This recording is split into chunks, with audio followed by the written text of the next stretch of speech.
AITA for leaving my sister and her new husband stranded on their honeymoon because they wouldn't stop pranking me? I, 28M, have always had a complicated relationship with my sister, 26F, and her wedding and honeymoon really drove that home for me.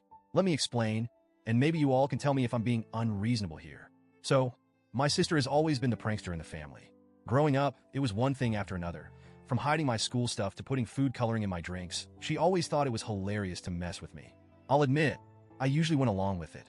I figured it was harmless, and I didn't want to be the stick-in-the-mud older brother. But things started crossing a line as we got older.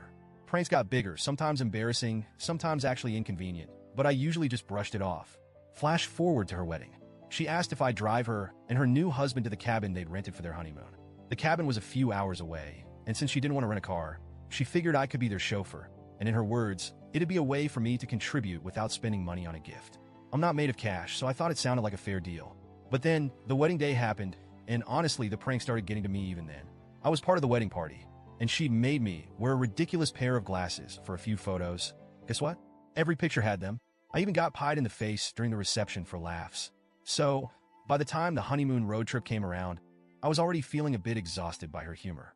As soon as they got into the car, it was like prank mode went from 0 to 100.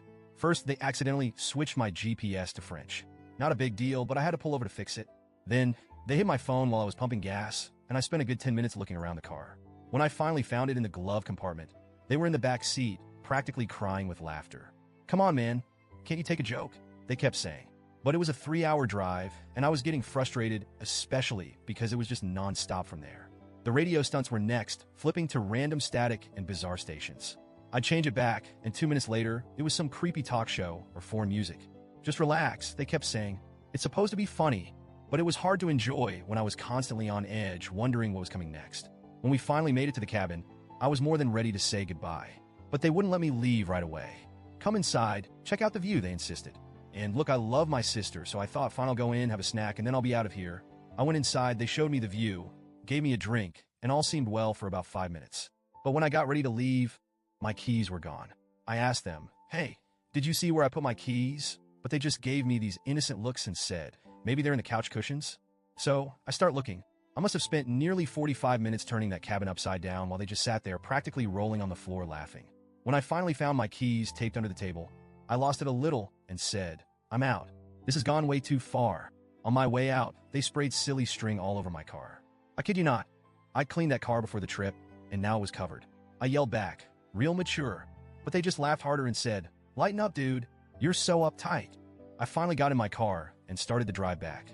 It was about an hour, and when I realized something was off, I reached over to the back seat, hoping to grab a water bottle, and found my sister's purse.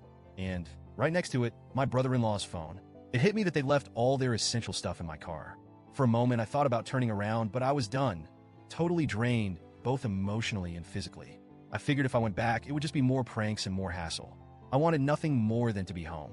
They started blowing up my phone. My sister was panicking, saying, "Please, we really need those things. Can you come back?" I explained that I was exhausted and that they could either wait until I was back in town or find another way to get their stuff. I offered to leave their things at a gas station along the route so a friend could pick them up, but they insisted I bring it back personally. At that point, I said, "Sorry, you'll just have to figure something out."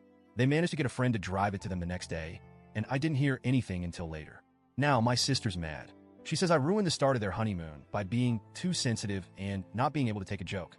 She thinks I'm overreacting, that it was all in good fun, and that I made things worse by not bringing their things back immediately. But I can't help feeling like they took it way too far and that they could have respected my limits. So, AITA for leaving them stranded?